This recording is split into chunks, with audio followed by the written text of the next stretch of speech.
Hey, it's Alan, and I just wanted to let you know that you can now listen to the ongoing history of new music early and ad-free on Amazon Music, included with Prime. Let me ask you what might be somewhat of a difficult question. How would you like to be remembered when you're gone? Most people make do with a tombstone or some such other grave marker, maybe a few photographs and other detritus from a life. But maybe you did something exceptional, something that extends beyond just your family and friends. My dad was mayor of my tiny hometown on the Canadian prairies and was instrumental in the development of a tourist area. And for that, he had a street in the town named after him, which is kind of cool. Others have schools named after them, buildings, airports, whole towns and cities and countries and even continents.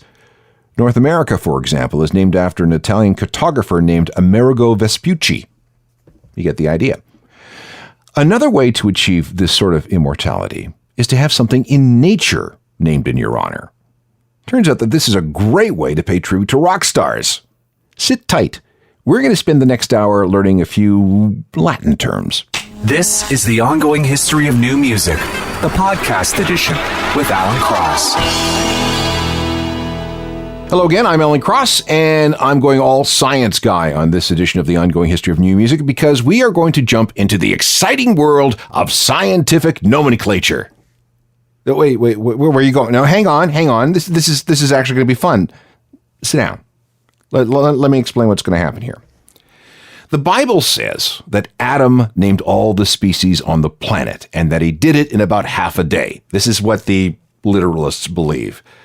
But Adam couldn't have possibly named everything, right? Did he even know about the bacteria he couldn't see?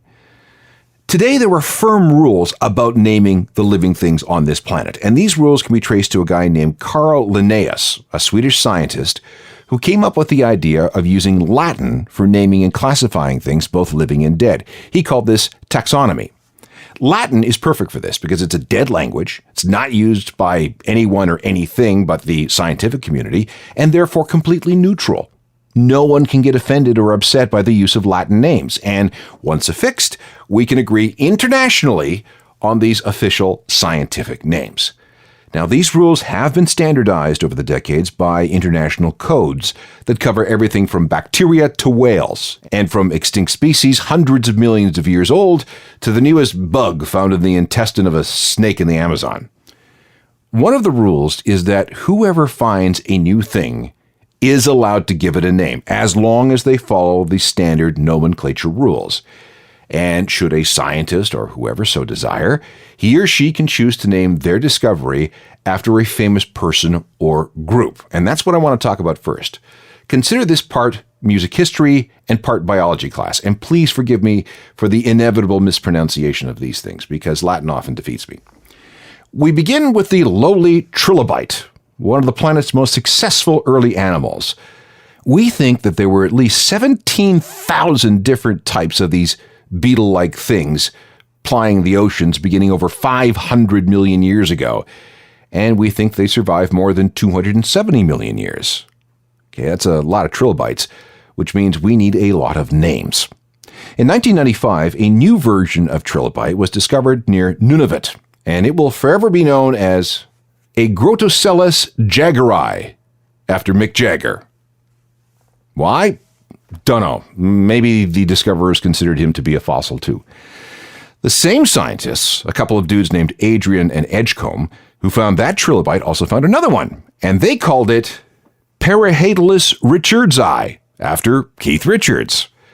And just so you don't think that these guys are picking on the Rolling Stones, there's also 4 species of trilobite named after the Ramones: Macanzurus joii, Johnny-I, Dee-Dee-I, and CJI. And the Sex Pistols will not be left out of this discussion. All 5 members of the Sex Pistols also have their own trilobite species: Arctica limerotini, Cooki, Jonesi, Matlocki, and even Viciousai. And yeah, that was Adrian and Edgecombe too.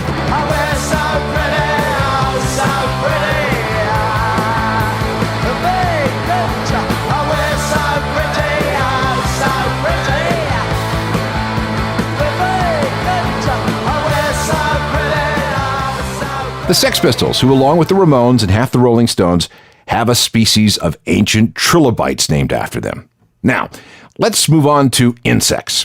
In 2012, a single female specimen of a previously unknown type of wasp was captured along a nature trail in Thailand. And so far, this is the only example anyone has ever found of this wasp. It is now known as Aeoliotes gaga, after Lady Gaga, of course. And yes, the wasp does have kind of a blonde color to it. Now, speaking of wasps, there's metallic pneumon Neurospastorarchus, which you can probably guess is named after Metallica. Neurospastorarchus translate as master of puppets, which describes the nasty way the wasp's larva deals with insects on which it feeds. Here's one more wasp. Persicolia, I'm all shook up us. You get no hints on that one. Now to a very cooperative type of spider. It's the velvet spider, which can be found throughout Europe, Asia, and Africa.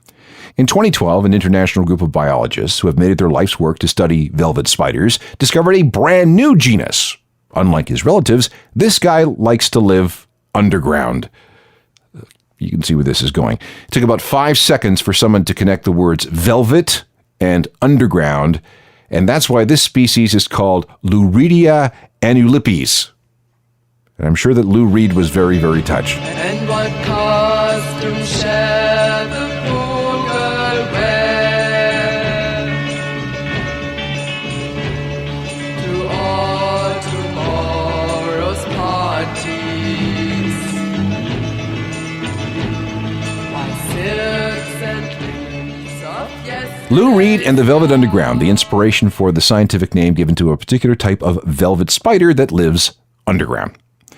Lou's friend David Bowie has his own spider, Heteropoda David Bowie, which lives in Malaysia. It's described as being large, yellow, and hairy. There's a Pink Floyd spider called Pink Floydia. And Frank Zappa also has a spider named after him, Pachygnatha zappa. It's found in the mountainous regions of Cameroon. 2 Belgian biologists found it and thought its markings looked a lot like Frank's mustache. Now, it just so turns out that Frank Zappa is especially popular with scientists. He also has a jellyfish named after him, Phaeella zappii, a mud skipper, which is an amphibious fish with big googly eyes, an ancient shellfish, Amoratoma zappii, and a small species of extinct mammals from the Miocene age, Valeris zapperi. Not surprisingly, those ancient mammals are ancestors of today's weasel, which, if you're a big Frank Zappa fan, will make all kinds of sense. But back to spiders for just a second. There's a type of nocturnal spider that lives in the desert. It digs a hole and then pulls a cover over it to create a burrow.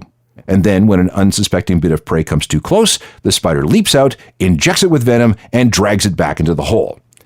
There are 7 species of this trapdoor spider. One is named after Angelina Jolie. Draw whatever conclusions you would like about that. But a particularly rare version, in fact so rare that only 1 male and female pair have ever been found. They are native to the Joshua Tree National Forest. It is called Aptosticus bonoi, after Bono, of course, and the whole Joshua Tree album thing.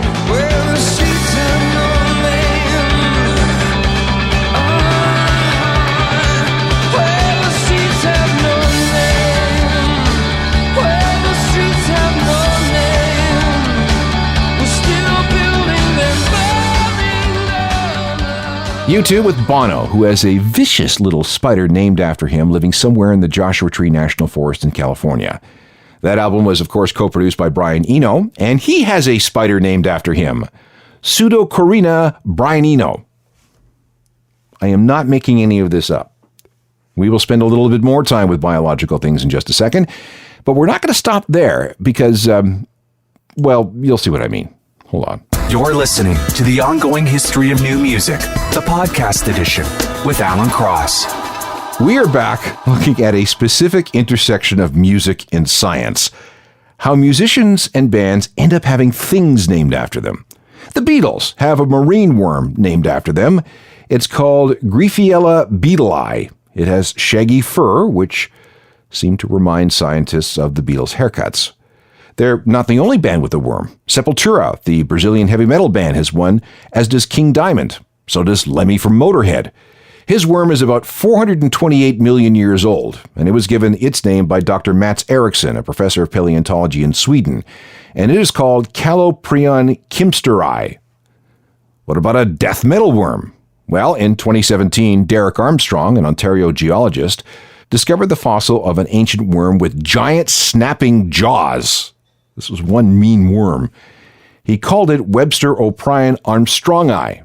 Now, the second half of the name belongs to Armstrong. He can name it after himself if he wants. But the first part is derived from Alex Webster, the bass player for the band Cannibal Corpse. Again, like I said, it was a really mean worm. Researchers at Harvard spent long nights looking for new plants in Ecuador when they found a night bloom flower that no one had ever seen before. And because they were listening to Green Day the whole time, they called their discovery Macrocarpedia dies viridis. Dies viridis is Latin for Green Day. Michael Jackson has an extinct hermit crab named after him. It's only one of its kind of its genus. And since Michael Jackson was kind of a... well, there you go. And if I were Bob Marley and I were still alive, I don't know if I'd be too happy about this. In 2002, a tiny new crustacean was found in the Caribbean around the U.S. Virgin Islands. It hides inside sea sponges, algae, and amongst dead coral. And it's a parasite that feeds solely off the blood of specific fish. The French grunt fish is a favorite. It was first found by a marine biologist named Paul Sickle. He gave it to a South African member of his research team named Nico Smit, who confirmed that this was a brand new species. And together, they decided on the name Gnathia marleyi, after Bob, of course. Okay, I get the Caribbean connection, which is fine. But would you want to be immortalized with a parasite that feeds off something called a gruntfish? Oh, how about this? Joe Strummer died in 2002. In 2014, his name was affixed to a snail. Yes, a snail. Elvini concha is a species of spiky-looking golf ball-sized sea snails that hang out near hydrothermal vents in the deep ocean. These guys live at depths of almost 12,000 feet. It's dark, it's hot, it's acidic, and generally extreme. But it's for these very reasons that a new species of Elvini concha should be named Strummeri. Tough buggers. I'm sure Joe would be pleased. I think. The ice age is coming, the sun's zooming in, meltdown expected, the wheat is going thin, engines stop running, but I have no fear, cause London is drowning. I live by the river, to the imitation zone. Joe Strummer, forever ingrained into scientific nomenclature thanks to a deep-sea snail living at a depth of about 12,000 feet. Not all new species are named after famous musicians. A type of sea snail found in the Pacific off Easter Island is known as Disprezizona exorum, after a punk band from the Netherlands called The X. There's got to be a story behind that. I have no idea what it is. But anyway, the band was quite chuffed, and they actually featured a snail on their 2003 album Turn as a result. If we go into the jungles of Colombia, we need the swamps and marshes, of course, we might encounter Dendrosophus stingi. This is a species of tree frog that was named after Sting when it was discovered in 1994. Why would they name it that? Well, to honor Sting's efforts in trying to save the rainforests of South America, of course. And Radiohead has their own ant. In 2017, two researchers from the Smithsonian Institute's Ant Lab, and yes, there is such a thing, were poking around the Venezuelan jungle when they chanced upon a hitherto unknown species of ant. These little guys are fungus farmers who busily work on the jungle floor. Little environmentalists, actually. So the researchers decided to call them Siricomerex radioheadi.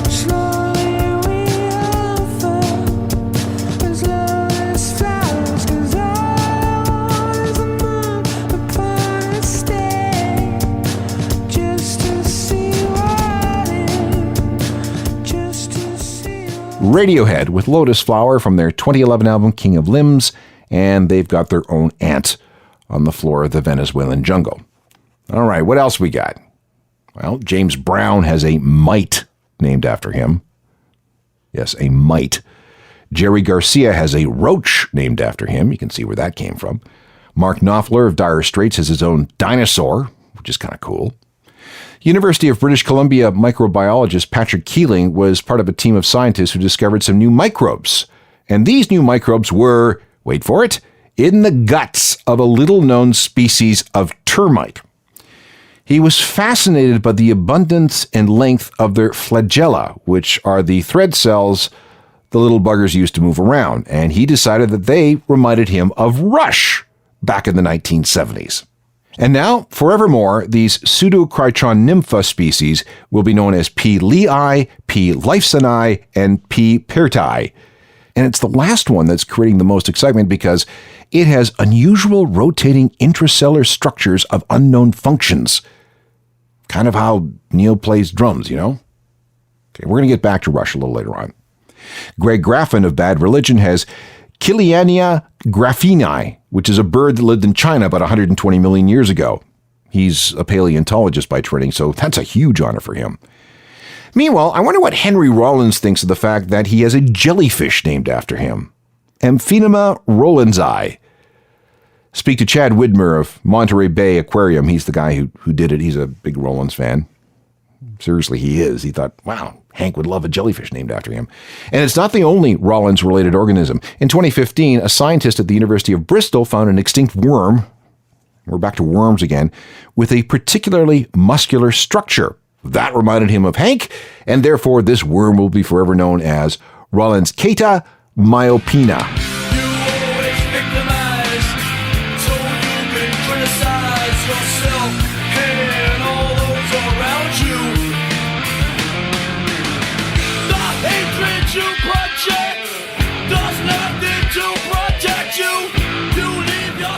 The Rollins Band, featuring Henry, of course, a guy whose name was given to a jellyfish and a worm. All right, I think we've exhausted this subject for life on Earth for the time being, but what about stuff that's out there? That's coming up next. Now, back to the ongoing history of new music, the podcast edition with Alan Cross. So far, we've talked about scientists who have invoked the names of famous musicians to newly claimed discovered species. But this isn't the only area of scientific nomenclature where this happens. I would like to move to the realm of astronomy. There may be millions of things to name down here on Earth, but in space, there were billions and trillions and quadrillions of things that are just begging for labels. The International Astronomical Union is in charge of setting the rules for naming things in space. Stars, for example, are almost never named after people. There are about 24 exceptions to that rule, but that's it. So if you ever fell for that infomercial that promised to name a star after a loved one with the help of the International Star Registry, you've been took. There is nothing official about that. But while stars may be off limits, asteroids are fair game. If you discover a brand new asteroid, then you get to name it, pending approval from the International Astronomical Union, of course. It used to be that asteroids were the domain of classical musicians, but that has changed in the last few decades. Officially, these are called minor planets. In 1998, a rock somewhere between 4 and 9 kilometers in diameter was charted by astronomers at Reedy Creek Observatory in Australia, a place that spends a lot of time looking for near-Earth objects. It was given the name 8749 Beetles. It's out there beyond the orbit of Mars, and just so you know, all 4 Beetles also have individual asteroids named after them as well, which is sort of a rarity. I know of only 2 other bands with that honor. Every single member of Rush has their own asteroid. 19155 Lifeson, 12272 Geddy Lee, and 24469 Neil Peart. All 3 were discovered by the same guy in 2007 at Mount Palomar Observatory in California. Any idea what the other group is that has asteroids named after all the members? The Bee Gees. Eric Clapton, Brian Wilson, ZZ Top, yes, Bruce Springsteen, and Jimmy Page are among those with their own pieces of space rock.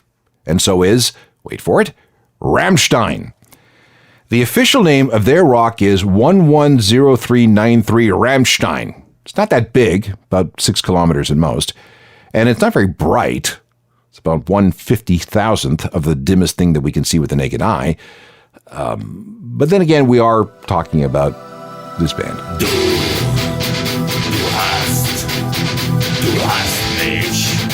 hast mich, Du hast mich gefragt, du hast mich gefragt, du hast mich gefragt und ich hab nichts gesagt.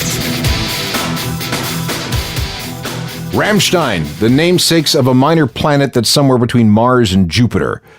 Like I said, the guy who discovers these things gets to name it, and in this case, it was Jean-Claude Merlin at an observatory in Le Creusot, France. The International Astronomical Union also sets down rules for naming things like craters and mountain ranges and other planets and moons. On our moon, craters are generally named after deceased scientists, scholars, explorers, and artists. There are thousands of craters, so we need thousands of names. Michael Jackson is up there. You can see it in the Lake of Dreams with a moderately powered home telescope. It's about 1,200 acres in size. The rule for Mars is similar. Dead scientists and writers who have contributed to the study and lore of Mars. Paul Stanley of Kiss has a Martian crater named after him, but notice that he's neither dead nor a scientist nor anyone who has really anything to do with Mars, but still that seems to be official. Venus, well, it's very tough to see anything through that murky atmosphere, but scientists have agreed that if they do spot anything, it has to be named after females, goddesses and the like. That's it for the asteroids and the rocky planets, except for Mercury. The rule for craters on Mercury is that they must be named after, quote, famous deceased artists, musicians, painters, and authors. Now, we're still finding our way around Mercury, so the naming of craters hasn't gone much beyond maybe 100. And those names have been mostly confined to classical personalities. That, however, has begun to change. In December 2013, the people running the Messenger spacecraft on its mission to Mercury suggested that one crater about 95 kilometers in diameter be named after John Lennon. The IAU agreed, and now we have Crater Lennon on Mercury. But that wasn't the first time John has been so honored. In 2009, the John Lennon Peace Crater was designated in an area of the Lake of Dreams, same neighborhood as Michael Jackson's crater. If you look at a full moon, it's in the upper right-hand quadrant. Somewhere in that area is a 6-kilometer wide impact crater. That's John. And let me tell you something, this is pretty rare. Very, very few people get moon craters named after them. John Lennon and Michael Jackson are in the same company as Leonardo da Vinci, Christopher Columbus, Isaac Newton, Jules Verne, and Julius Caesar. So says the International Lunar Geographic Society. You may say I'm a dreamer, but I'm not the only one. I hope someday you will join us, and the world will live as one. Our Lady Peace, covering John Lennon. Think about that crater and that song the next time you see a full moon. Back in a sec. More of the ongoing history of new music, the podcast edition with Alan Cross. There was one more bit of scientific nomenclature that I'd like to cover before we leave, and it's probably the most coveted of all honors that could be bestowed on a person, and that would be having your name affixed to an element. Now, the last time I checked in with my particle accelerator friends, scientists had discovered 4 new elements, which means some major changes to the 7th row of the periodic table. Using these particle accelerators, existing elements were bombarded with subatomic particles in hopes of jamming more protons and neutrons into a nucleus, thereby creating a brand new element. And the results of these particular experiments resulted in elements 113, 115, 117, and 118. None of these synthetic elements last very long. They do not exist in nature normally. They are so unstable that they wink out of existence in a second or less. But their creation helps scientists understand more about the fundamental structure and behavior of the building blocks of nature. Now, once again, scientific nomenclature tradition says that the discoverers of the new elements get to give them names. So for a while, these elements just had placeholder designations, but they were eventually given permanent names. Element 113 is called nihonium, based on the word Nihon, which is a common name for Japan, which is a fair cop since the co-discoverers were all Japanese. Element 115 is called moscovium for a similar reason, and element 117 is called Tennessean. But element 118 is different. It's called Oganesson, after Yuri Oganessian, a nuclear physicist who was integral in its discovery. He is the only other living human with an element named after him. And if you know that the other element is ciborium, which is element number 106, you need to get out more. Now, there was a petition to have a heavy metal element named after Lemmy of Motorhead once he passed. This failed for a couple of reasons. First of all, the rules regarding the naming of a new element say that its name must come from a mythological concept, a mineral, a place, a country, property, or scientist. Musician does not count. That would be against the rules. But the second problem is even more fundamental. This petition was inspired by the idea that an actual heavy metal element be named after Lemmy. And with atomic weights between 113 and 118, these new elements are the heaviest yet discovered. Perfect. Awesome. Sounds great. However, if we look at the periodic table, you'll see that these new elements occupy space on the right-hand side. That's the area of the table reserved for non-metals. Actual metal elements are grouped on the left side of the table. Reading deeper into the periodic table, we see that number 117 is a halogen, while number 118 is a noble gas. They, therefore, are not heavy metals. All right, well, what about the others? Element 113 and 115 are grouped on either side of the previously discovered fluorovium, atomic weight 114, which, under very specific chemical and reactive circumstances, may behave somewhat like a metal. It is related to lead, but it's not enough to make it a real metal. So, where does that leave elements number 113 and 115?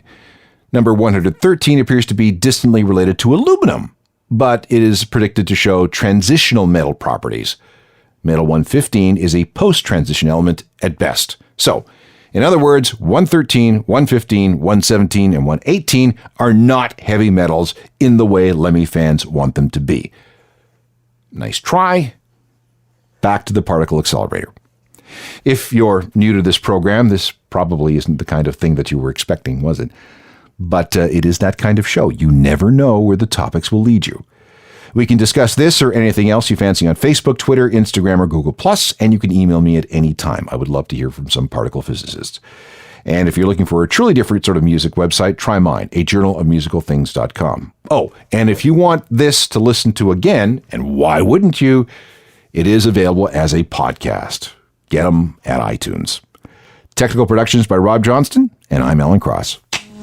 You've been listening to The Ongoing History of New Music, the podcast edition with Alan Cross. Subscribe to the podcast at iTunes and through Google Play.